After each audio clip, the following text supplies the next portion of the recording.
இனியா சீரியல்ல நம்ம யாழினியோட கற்பத்தை கலைச்சது அமுதா தான் அப்படிங்கிற விஷயம் நம்ம விக்ரமுக்கும் இனியாவுக்கும் தெரிய வரணும் அப்படின்னு நினைக்கிறவங்க மறக்காம லைக் அண்ட் கமெண்ட் பண்ணுங்க. வாங்க வீடியோக்குள்ள போகலாம். நம்ம அமுதாவை மிரட்டி ஒரு நபர் வந்து காசு வாங்கியிருப்பாங்க. அந்த விஷயத்த நம்ம இனியா பார்த்திருப்பாங்க. எதுக்கு இவங்க மிரட்டி நம்ம அமுதா சித்திர காசு வாங்கிட்டு போகணும், என்ன காரணமா இருக்கும் அப்படின்னு சொல்லி நம்ம இனியா யோசிக்கிறாங்க. அது மட்டும் இல்லாம விக்ரம்ட்டும் சொன்ன காரணத்தினால நம்ம விக்ரம் அந்த இடத்துக்கு வேகமா வர்றாரு. அது மட்டும் இல்லாம அந்த நபரை பிடிச்சு நம்ம விக்ரம் வந்து அடி அடி அடிச்சு எதுக்கு எங்க சித்திட்ட வந்து நீங்க காசு வாங்குனீங்க, என்ன விஷயம் அப்படிங்கிற மாதிரி கேட்காங்க. இல்ல என்கிட்ட கர்ப்பத்தை கலைக்கிறதுக்காண்டி மருந்து வாங்கிட்டு போனாங்க, அதுக்கு காசு தரேன்னு சொன்னாங்க, காசு தரவே இல்லை அப்படிங்கிற விஷயத்த சொல்றாங்க. இதை கேட்ட விக்ரம் வந்து ஷாக் ஆகுறாங்க. அப்புறம் நம்ம இனியா வந்து யோசிக்க ஆரம்பிக்கிறாங்க.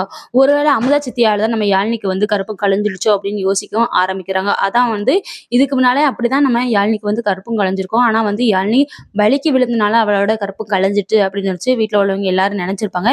இப்ப அமுதா தான் கர்ப்பத்தை கலைச்சிருக்கா அப்படிங்கிற விஷயம் வீட்டுல உள்ளவங்களுக்கு எல்லாத்துக்கும் தெரியும். முக்கியமா நம்ம விக்ரமுக்கு இனியாவுக்கு யாழினிக்கு தெரிஞ்சு, அது மட்டும் இல்லாம அமுதாவை வீட்டை விட்டே விரட்டணும் அப்படின்னு நான் விருப்பப்படுறேன். நீங்க என்ன நினைக்கீங்கிறத மறக்காம கமெண்ட் பாக்ஸ்ல கமெண்ட் பண்ணுங்க. அமுதாவோட முகத்திரை கிழியணும் அப்படின்னு நான் நினைக்கிறேன். அது மட்டும் இல்லாம அவர் சொன்னதை வந்து நம்ம விக்ரம் வந்து வீடியோ எடுத்து அமுதாவுக்கு வந்து வீடியோவா அனுப்பியிருக்காங்க. அமுதா ரொம்பவே பயந்துட்டு கிடக்கா.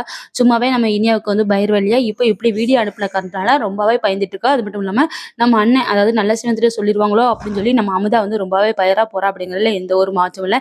என்னதான் நடக்கு அப்படிங்கிறத பொறுத்து இருந்து பார்க்கலாம். வீட்டுல உள்ளவங்க எல்லாரும் முன்னாலையும் நம்ம இனியாவும் விக்ரமும் யாழினியோட கற்பத்தை யாழினிக்கு கற்பம் கலைஞ்சிடுச்சு அப்படிங்கிற விஷயத்த வந்து சொல்லணும். இனிமேலும் மூடி வைக்கணுங்கிற அவசியமே கிடையாது.